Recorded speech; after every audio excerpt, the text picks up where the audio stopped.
now. Morning, everybody.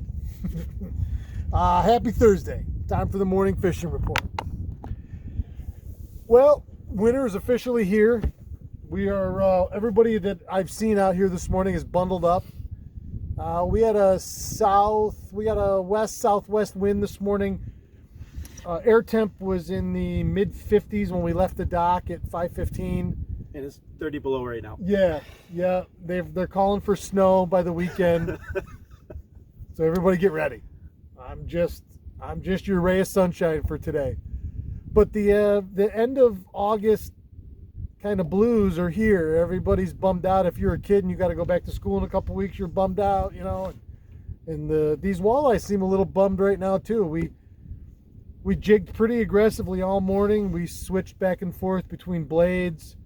I fished a Acme Hyper Rattle for a little while. Did you ever put a jigging wrap on? And then we saw Mike Urema out here this morning. Mike was in the drift with us for a little while. We're west of 133 right here.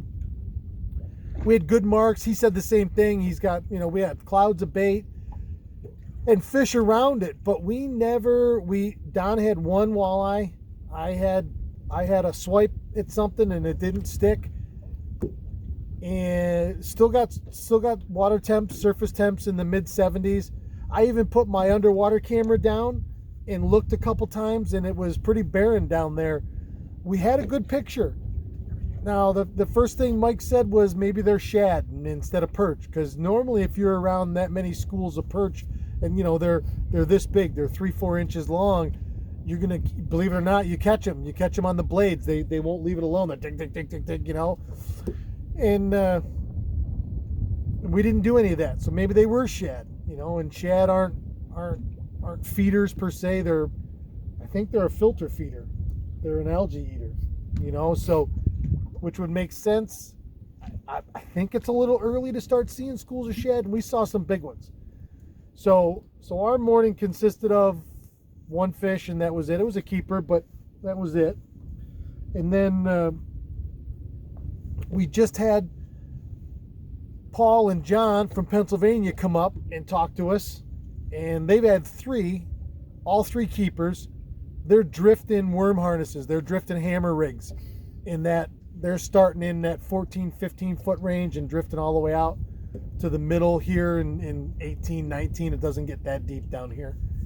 And they said they had 3, which I assume that makes sense to me. So theoretically, and I've said it before, smallmouth will bite through a front system. It doesn't bother them nearly as much. Walleye is different. Walleyes are very affected by changing weather fronts and barometers. And it seems like, so the theory would hold. Let's say they are off because of the weather that came through last night. And we had lightning this morning. I don't know how far away it was, but we had lightning off to the southwest of us this morning, not over the lake. It was on shore. We came out anyway. So let's say that weather has them off. Those guys just drifting live bait with that finesse presentation with a worm harness, we're catching some fish. Hopefully it stays for them, but that would make more sense to me, because even though I fish a little more finesse with a blade, I did rip a Hyper Rattle for a while. Don rips his blade pretty good. They just didn't seem to want any of it. And even the fish that Don did catch was hooked in the belly. So it wasn't really, it was there, it was looking at it, and I'm sure a lot of fish looked at our stuff this morning, but they just weren't into it. So that makes sense. In a day like today where your normal, more aggressive presentations aren't working, it makes sense that you would scale it back and go to something more finesse, really finesse, like a worm harness. And if that blade was too much, you would go to a Lindy rig, a split shot rig, a gold hook, a red hook, and a worm, and that was it. Maybe a slow death, something like that. So that would be your progression. If we were going to be out here longer, if we'd come prepared for all these other plan Bs, then maybe we would have caught some fish today. We both came out with one rod. I did fish 3 different lures, although I could have stayed with the same one. I fished Homie this morning. Then I put the Hyper Rattle on, and then I fished Chester after that. didn't matter, didn't do anything. So my normal progression would have been, like I say, if we were out here for longer with a full accoutrement of all of our stuff, then we might have switched over and started dragging a worm harness and probably caught fish. So we didn't, and it is what it is. But I'm glad those guys got some. They're up from PA for a couple days. I hope it looks like they've got real good weather the rest of the week and weekend.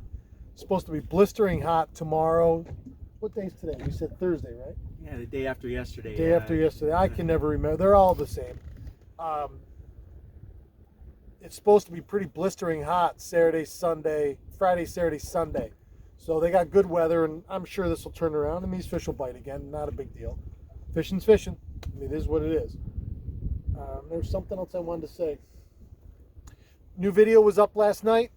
It's the whole video is just one morning out here on the jet ski jigging with me. So come on along and see how much fun that is. It's interesting, and I will be back on the jet ski, weather permitting, Saturday or Sunday morning up on Lake Ontario, because I will catch a salmon off my jet ski this season. I promise you that. And I don't know that anyone's ever done it, and I'm going to get it on camera. It's going to be awesome. Don's taking off. He's going up to the St. Lawrence River with our friend Terry tonight. I don't know if I'll be able to sneak up and get away with those guys at all, but Terry's crushing the big walleyes up there. He's had a number of fish in the last couple weeks in the 30-inch range. Yeah. You know, so we got to get up there. Don's going today, and there's an outside chance I could get up there tomorrow. We'll see. Tomorrow late after work. We'll see. I don't know. But we'll do something, even if it's wrong, and we'll do it full speed, because Nothing's ever wrong. well, If you're out here, nothing's ever wrong. give it 100% effort and hope for the best. So thanks, everybody. Oh, t-shirt sales have been through the roof these last couple days. I only have a few shirts left, and I got an email yesterday that the new order will be ready on Monday. They just got to ship it to me. So let's clear out the rest of that first order. If you want to support the channel, if you want to get in on a bunch of great shirts, I'd love to get that first order cleared out before the next one comes in. So, but the new ones will be here. I'm not sure. It shouldn't be long. Another sometime next week. Most of them are the same. I do have new women's coming. If you want to buy your wife a cool T-shirt, or your girlfriend, or your daughter, or whoever. And I've got some of the sun shirts, even though it's the end of summer. They're nice long sleeve sun shirts. So, and I have another new design I'm not going to tell you about, but it's pretty cool too. So if you want to help support the channel, I appreciate it. Go to the Shopify store. I'll have the link in the comments down below. So I think that's it for a Thursday morning that's freezing cold. Flurries later today. I'll be having soup and hot chocolate for lunch on the job site. So thanks everybody for watching. Thanks for your support. Love you guys. I'm giving it right back to you. So have a great Thursday. Keep your tip up. Keep your tip up.